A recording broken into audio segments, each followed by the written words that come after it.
Hey there, everyone. I just wanted to answer a question today. How much home can I afford? So you've decided it's time for a new house. You're going to go out shopping. What's your budget? What are you shooting for? That's a really tricky question to answer, and it depends a lot on your personal situation, how much debt you have, your family lifestyle, the dynamics of your family, all that. If you got, children going to college, that comes into play.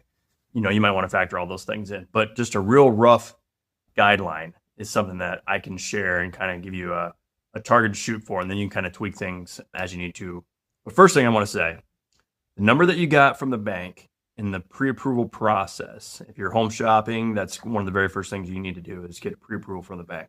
The number that you got from the bank is going to be more than you are comfortable spending, more than your budget target will likely be if you really sit down and do the math on this. So I want to stress that is not your budget, okay? That is the number that the bank is comfortable lending you because they've determined based on formulas and stuff that they established back in the 60s that that is the most likely number to stay under if they don't want you to default on your loan. So you're staying within a risk range that they'll tolerate lending you money. So don't use that as your budget whenever you're home shopping, because if you do, you're going to be house poor.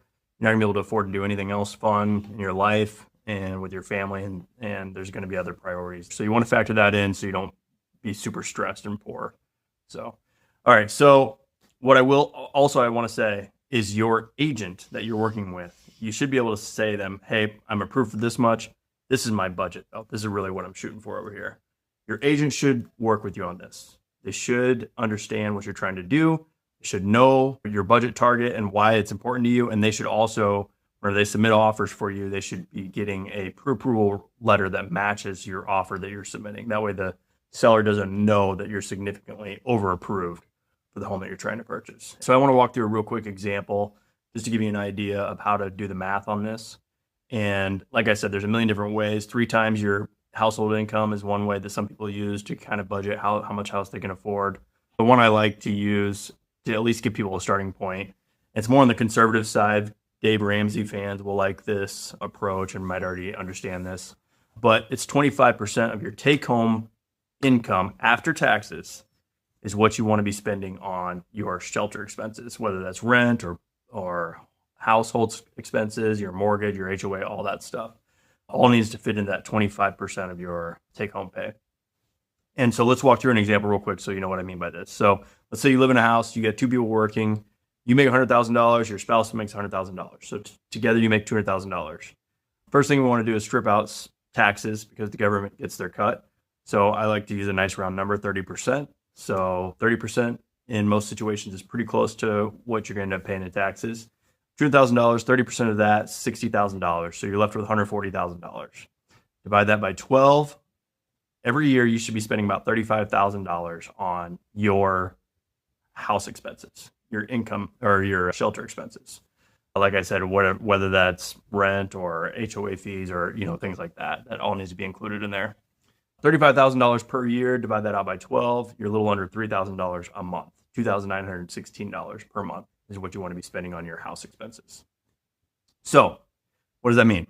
How much house can I afford with that? Well, then what I would do a lot of times is take this to an AI agent like ChatGPT or something like that and just say, hey, my monthly expenses to stay under $2,916, how much home can I afford?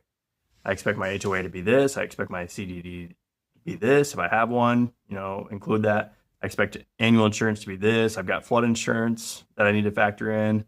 Give it all this information. It'll ask you what you want to use for your interest rate assumption and also how long of a loan you want to carry. Plug those things in, and then it'll tell you this is the size of house that you're looking for, and this is your budget that you're shooting for. Take that information, give that to your agent, say, all right, this is my budget. Can you help me find a house in this budget or under it, preferably? And then we'll move forward from there.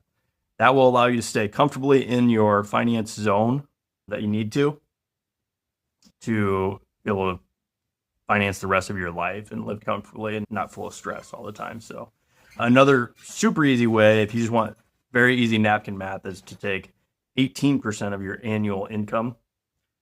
Don't even worry about taxes, just annual income. So back to my example, $200,000 household income, take 18% of that, gives you about $3,000 per month. and then you'd use that to factor in to figure out how much house you can afford.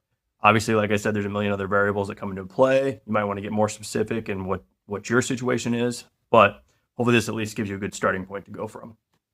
Hopefully this helps. If you have any other questions, let me know. Thanks. Bye.